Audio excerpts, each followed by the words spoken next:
Japan के दौरे पर तेजस्वी यादव दुनिया भर के पर्यटकों को बिहार आने का दिया न्योता।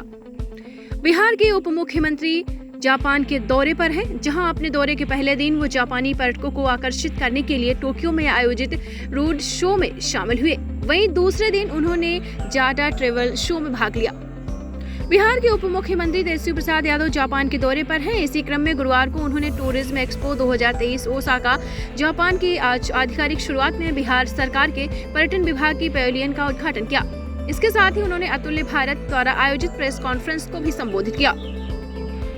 तेजस्वी प्रसाद यादव ने एक्सपो को संबोधित करते हुए जापान के पर्यटकों को बिहार आने का न्योता दिया। इस दौरान उन्होंने कहा कि जिन ऐतिहासिक स्थल से गुजरते हुए राजकुमार सिद्धार्थ चले, ध्यान दिया और बुद्धत्व का ज्ञान प्राप्त किया, उस बिहार में आप सभी का स्वागत है।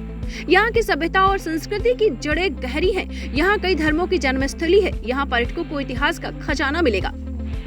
तेजस्वी यादव ने बौद्ध सर्किट से जुड़े पर्यटन स्थल की जानकारी देते हुए कहा कि बिहार सरकार बौद्ध सर्किट का विकास कर रही है।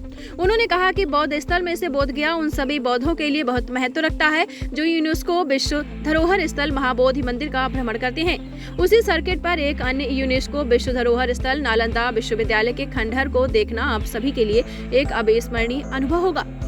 इससे पहले उन्होंने जाडा ट्रेवल शो में इनक्रेडिबल इंडिया और बिहार पैवेलियन की संयुक्त रूप से शुरुआत की, जहां अगले 4 दिनों तक बिहार के पर्यटन स्थलों की अंतर्राष्ट्रीय ब्रांडिंग होगी।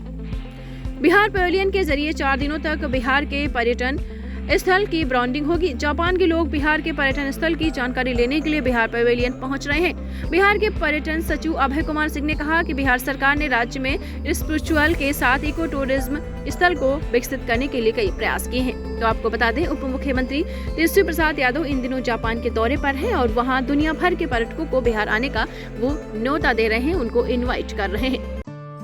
दीक्षांत एडुटेक लाया है दीक्षांत डिजिटल क्लास। दीक्षांत डिजिटल क्लास का उपयोग कर छात्र बना सकते हैं पढ़ाई को बेहद आसान और मजेदार। दीक्षांत डिजिटल क्लास को स्कूल में बैठकर देखना है तो पेन ड्राइव और स्मार्ट टीवी बनेगा सही माध्यम। चलिए अब ये भी जानते हैं कि दीक्षांत डिजिटल क्लास का फी स्ट्रक्चर क्या होगा। नर्सरी से लेकर यूकेजी के लिए 7,000, नर्सरी से लेकर दूसरी कक्षा के लिए 12,000, नर्सरी से लेकर 5वीं तक के लिए 18,000, नर्सरी से लेकर 8वीं तक के लिए 24,000, नर्सरी से लेकर 10वीं तक के लिए 30,000।